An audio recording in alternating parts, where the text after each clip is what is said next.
Okay, let's dive into some voice leading.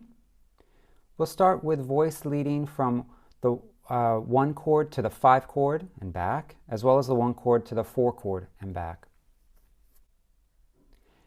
And in particular, what I want to use in this video is, or what I want to demonstrate, is the common tone approach, let's call it, the common tone approach to voice leading between these chords. I want to show something to you so that you understand. Let's say we're in C, we have a C major chord. Actually, it's a bit too high. Now, if I put in the 5 chord, we see actually that we have one note here in common, the G. Okay, now let's make this the 4 chord, and to illustrate, I'll move it down 1 octave. We see again we have one note in common. So what we can say is chords that are essentially a fifth apart from each other, either a fifth above or a fifth below, always have one note in common, which allows us to have a common tone approach to voice leading. Okay, so let me erase this, and let's put in our bass. We'll go, let's do 1, 5, 1.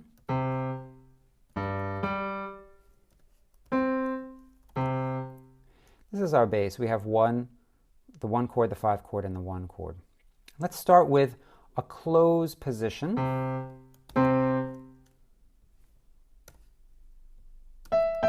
Oops. Okay, close position, root position, 1 chord. And we want to voice lead this. Okay, let's just quickly go over this again. We've got 2 roots, a third and a fifth.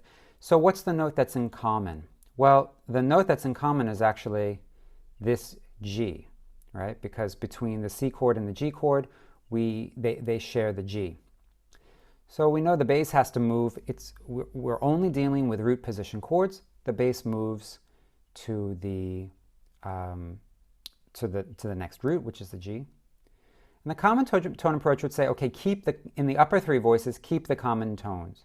So in this case, we're going to keep this G here. And then we need to fill in the rest of the chord. And as I mentioned before, you basically want to move notes by as little as possible. And in this case, you can move them stepwise.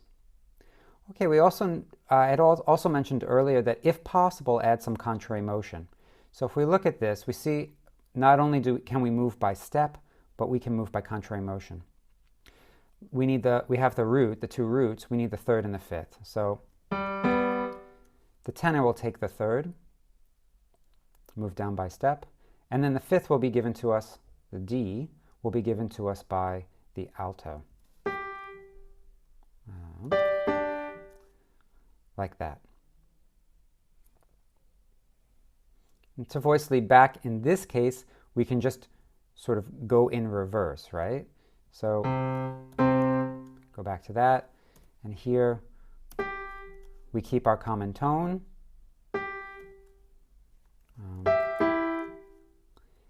And we get the 1 chord again. This is what we call the common tone approach. So let me then now do one with open voicing.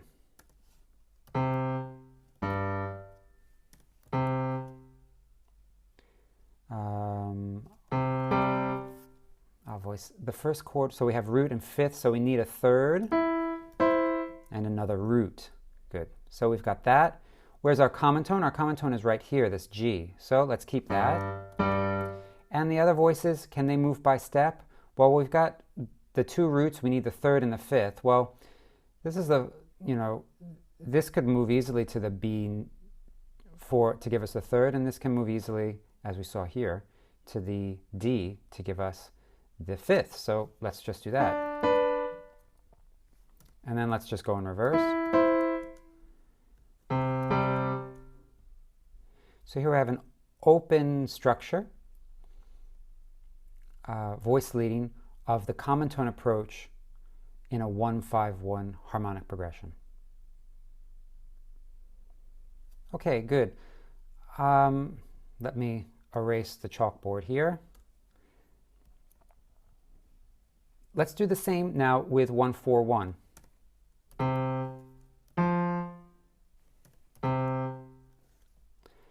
Let's start again with that. Sorry, let's start again with the closed position chord. And let's do the process over again. So how do we go to this chord? Step by step, we move the bass note because we're only dealing with root position. So step 1, move the bass note to the next root position, root of the following chord. Find the common tone. Well, okay, second step is find the common tone. Well, between the F chord and the C chord, we have the C as common tone. So just carry that over. Then move the other voices by step. Yeah, and that's what, if we can, and in this case we definitely can, we move these up by a step and we'll get the second root and the third. So we'll have root, root, third, and fifth there, like that. Yeah, it's a bit easier now to see. Root, root, third, and fifth. And we can do the reverse and carry out the same. I did that very quickly, but we can just follow the same procedure. Move the bass note to the root of the next chord, carry over the common tone, move the other voices by step or smallest possible interval to the remaining notes of the chord that need to be filled in. Okay, let's try now with this with an open structure for a 1-4-1 progression.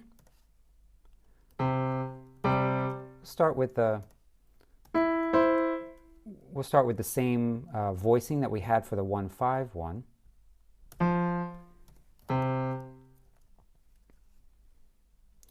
And again, we carry out the same procedure where we move the bass note already. This is our common tone, so let's put that in there. We carry that over. Now we need to fill in, well, what else do we have? We have the root and the fifth. We need another root, and we need the third. Okay, so, well, this is the leading, well, not the leading tone, but this is a semitone away from the root of this next chord, right? So we just move that by step. And we need the third. Well, this is convenient because this G can go to the A very easily. And we get the complete triad. Root, root, third, and fifth.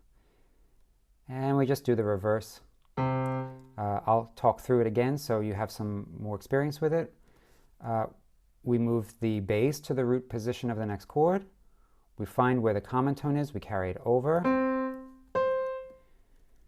Then we need to fill in the chord by moving the other voices by a step if possible. Easy enough. This one we can move down by a step. This one we can move down by a step.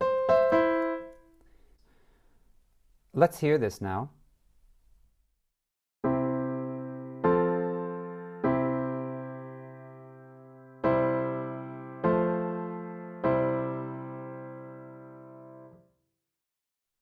Good, it's very smooth, it's very sonorous, but if we listen closely, we can hear each voice individually.